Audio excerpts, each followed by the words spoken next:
جب اللہ کے نبی داؤد علیہ السلام کے وارث سلیمان نبی ہوئے تو وہ اللہ کی دربار میں دعا مانگنے لگے کہ اے اللہ مجھے وہ مرتبہ عطا فرما جو مجھ سے پہلے نہ کسی کو ملا ہو اور نہ ہی میرے بعد کسی کو ملے۔ وہ دور ایک عجیب دور تھا، لوگ جنات کالا جادو پہ زیادہ یقین رکھتے تھے۔ اللہ نے اپنے نبی سلیمان علیہ السلام کے لیے چرند پرند ہوا جنات کو ماتحت کر دیا۔ تو بس اللہ کے نبی سلیمان علیہ السلام جہاں بھی کفر نفرت اور انسانوں پہ ظلم دیکھتے تھے تو آ کے اپنے معجزات دکھاتے تھے، اور یوں انسان آپ کو اللہ کا نبی سمجھ کر صحیح راستے پہ آ جاتے تھے۔ اور اگر کوئی جن کسی انسان کے گروہ پر حملہ کرتا تھا، اسے نقصان پہنچاتا تھا، تو آپ اس جن کو زنجیروں میں جکڑ دیتے تھے اور آپ کا تخت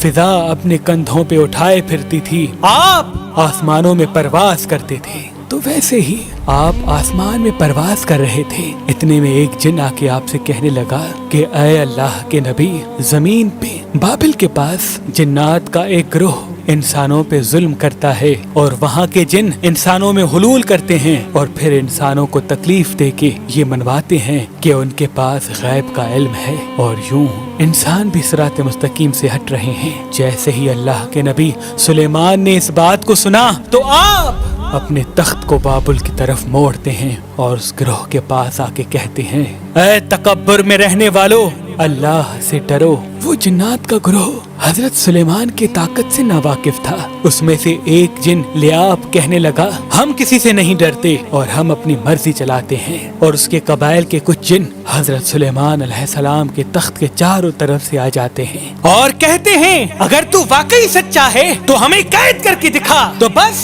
اللہ کے نبی سلیمان علیہ السلام جیسے ہی اپنی عصا ان جنات کی طرف کرتے ہیں تو ہوا اور مٹی کا ایک عجیب طوفان اٹھتا ہے اور زمین کو چیر کے لوہا نکلتا ہے اور زنجیروں میں تبدیل ہو جاتا ہے، اور وہ زنجیریں ہر اس جن کی گردنوں پہ آ پڑتی ہیں۔ وہ تمام کے تمام جن زمین بوس ہو جاتے ہیں، اور اللہ کے نبی سلیمان کے قدموں میں گر کے کہتے ہیں کہ آپ کون ہیں؟ پھر آپ فرماتے ہیں، میں اللہ کا نبی داؤد کا بیٹا سلیمان ہوں، اور اللہ نے مجھے اس زمین پہ امن اور سلامتی کے لیے منتخب کیا۔ اے گروہ جن، خبردار ہو جاؤ، اس زمین پہ فساد نہ پھیلاؤ، ورنہ اللہ کا عذاب تم کو فنار کر دے گا۔ یوں وہ سارا گروہ حضرت سلیمان کی نبوت اور اللہ کی وحدانیت کو تسلیم کرتا ہے، اور پھر سب کے سب امن محبت اور سکون کے ساتھ زندگی بسر کرتے ہیں، اور وعدہ کرتے ہیں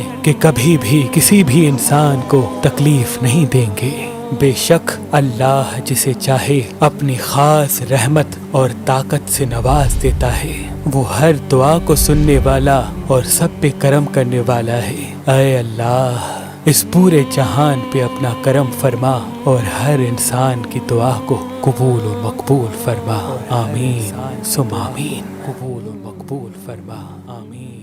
ثم آمین۔